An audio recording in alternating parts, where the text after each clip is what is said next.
முடியும் என்பதைத்தான் வானதூதர் மரியாளை பார்த்து சொல்லுகிறார். அருள் நிறைந்த மரியே, அகமகிழ்க, ஆண்டவர் உம்முடனே, உம்முடைய காரணம் ஆண்டவருடனே என்று சொல்லுகிறார். இதைத்தான்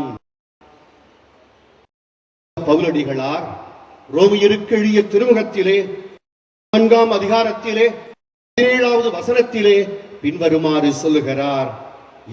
ஆட்சி என்பது அதையும் குடிப்பதையும் அடிப்படையாக கொண்டதல்ல, மாறாக ஆவி அருளும் நீதி, அமைதி, மகிழ்ச்சி ஆகியவற்றையே அடிப்படையாக கொண்டது. இறை பிரசன்னம், இறை ஆட்சி, இறைவனுடைய வருகை நமக்கு மகிழ்ச்சியை கொடுக்கிறது என்பதை அவர் தெளிவுபடுத்துகிறார். வானதூதர் மரியாளுக்கு சொல்லிய இந்த வார்த்தையை இஸ்ரேல் மக்கள் தயாரிக்கப்பட்ட மக்கள், அந்த தயாரிப்பு அன்னை கன்னிமரியாளிலே நிறைவுறுகின்றது. இந்த தயாரிப்பு மீட்பர் வருகைக்காக ஒரு மக்களை தேர்ந்தெடுத்த ஆண்டவர், அந்த மக்களை நிறைவுதான் அன்னை கன்னிமரியாள். எனவே அந்த மக்களை பார்த்து மரியாள் பிறப்பினுக்கு முன்பே ஏறக்குறைய 500 ஆண்டுகளுக்கு முன்பாக சக்கரியா சொஃபானியா பின்வருமாறு சொல்லுகிறார். மகளே சியோன், மகிழ்ச்சியால் ஆர்ப்பரி, இஸ்ராயேலே ஆரவாரம் செய். மகளே எருசலேம், உன் முழு உள்ளத்தோடு அகமகிழ்ந்து அக்களி. புனித அகுஸ்தினார்.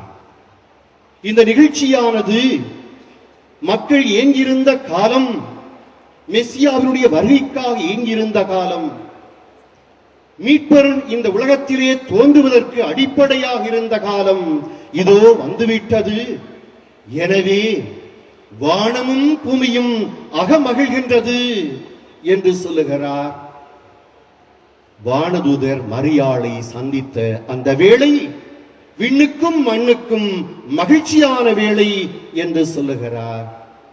அன்பார்ந்த சகோதர சகோதரிகளே, இதைத்தான் வானதூதர்கள் இடையர்களுக்கு, சாமக்காவல் காத்த இடையர்களுக்கு அறிவிக்கிறார். அஞ்சாதீர்கள், உலக மக்கள் அனைவருக்கும் மாபெரும் மகிழ்ச்சியூட்டும் நற்செய்தி உங்களுக்கு அறிவிக்கிறேன். ஏனெனில் உங்களுக்காக மீட்பர் பிறந்துள்ளார் என்று சொல்லுகிறார். உங்களுக்காக மீட்பர் தாவீதின் ஊரிலே பிறந்திருக்கிறார். அவரே ஆண்டவராகிய மெசியா என்று சொல்லுகிறார். மக்கள் ஏங்கி காத்திருந்த காலம் கனிந்து விட்டது. எனவே மகிழ்ச்சி.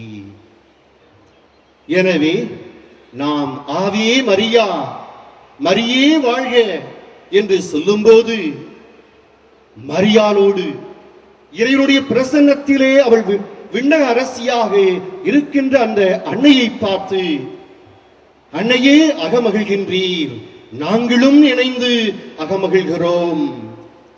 மரியே வாழ்க, ஆவே மரியா என்று நம்முடைய மகிழ்ச்சியை வெளிப்படுத்துகிறோம்.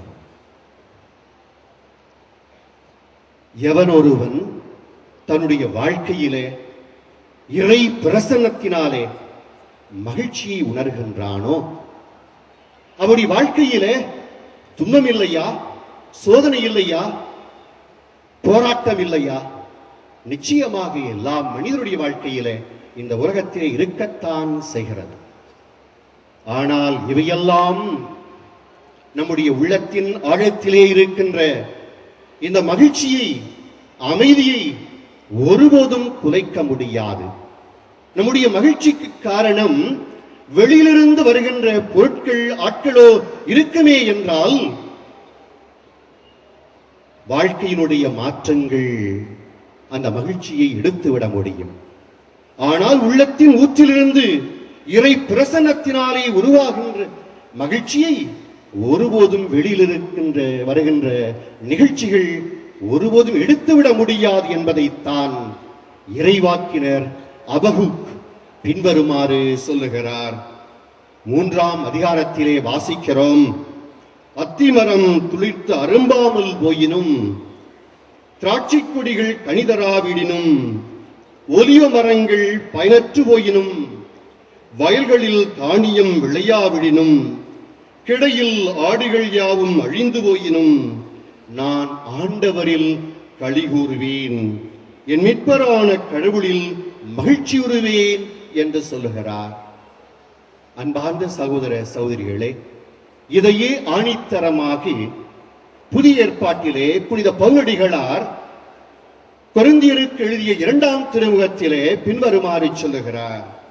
இந்த செல்வத்தை, எந்த செல்வத்தை? இறையாட்சி என்ற செல்வத்தை, இறை பிரசன்னம் என்ற செல்வத்தை மட்பாண்டங்கள் போன்ற நாங்கள் கொண்டிருக்கிறோம். இந்த ஈடு இணையற்ற வல்லமை எங்களிடமிருந்து வரவில்லை. துன்பத்திலே மகிழ்ச்சியாயிருக்க முடியும் என்பதை இந்த வல்லமை எங்களிடமிருந்து வரவில்லை, இறைவனிடமிருந்து தான் வருகிறது. அவருடைய பிரசன்னத்தினால் தான் எங்களுக்கு வருகிறது. அது கடவுளுக்கே உரியது என்பது இதிலிருந்து விளங்குகின்றது. நாங்கள் எல்லா சூழ்நிலைகளிலும் மனம் உடைந்து, இன்னலுற்றாலும் மனம் உடைந்து போவதில்லை, துன்புறுத்தப்பட்டாலும் கைவிடப்படுவதில்லை, வீழ்த்தப்பட்டாலும் அழிந்து போவதில்லை என்று சொல்லுகிறார். இறைவனின் அன்பிலிருந்து என்னை யார் விரிக்க முடியும் என்று புனித பவுலடிகளார் கேட்பதை நாம் அறிவோம். அன்பார்ந்த சகோதர சகோதரிகளே, எவனொருவன் இறை பிரசன்னத்தினாலே மகிழ்ச்சி அனுபவிக்கின்றானோ அவன்தான் மற்றவருக்கு உண்மையிலே மகிழ்ச்சியை கொடுக்க முடியும் என்பதை அன்னை கன்னிமரியாள் தன்னுடைய வாழ்க்கையிலே நிரூபிப்பதை நாம் பார்க்கிறோம். இதற்கு 2 எடுத்துக்காட்டுக்களை சொல்ல நான் விரும்புகின்றேன். மரியாளை வானதூதர் சந்தித்த போது, உன்னுடைய உறவினரான எலிசபெத்து கருவுரை இயலாத நிலையிலே அவள் கருவுற்று 6ஆம் மாதம் என்று சொன்னபோது, கடவுளால் ஆகாதது ஒன்றுமில்லை என்று சொன்னபோது, இந்த வார்த்தையை ஏற்ற அன்னை கன்னிமரியாள் தன்னுடைய உறவினரான எலிசபெத்தை சந்திக்க யூதாவின் மலைநாட்டிற்கு செல்லுகிறார். சென்று சக்கரியாசின் வீட்டிற்கு நுழைந்த போது எலிசபெத்தை வாழ்த்தினார். இந்த வாழ்த்தை கேட்ட எலிசபெத்து, பெண்களுக்குள் பேறு பெற்றவள் நீரே, உன்னுடைய வயிற்றில் உள்ள கனியும் பேறு பெற்றதே, ஆண்டவருடைய தாய், என்னிடம் வர நான் யார்?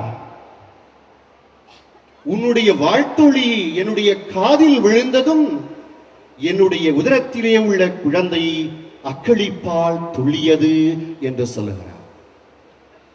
அன்பார்ந்த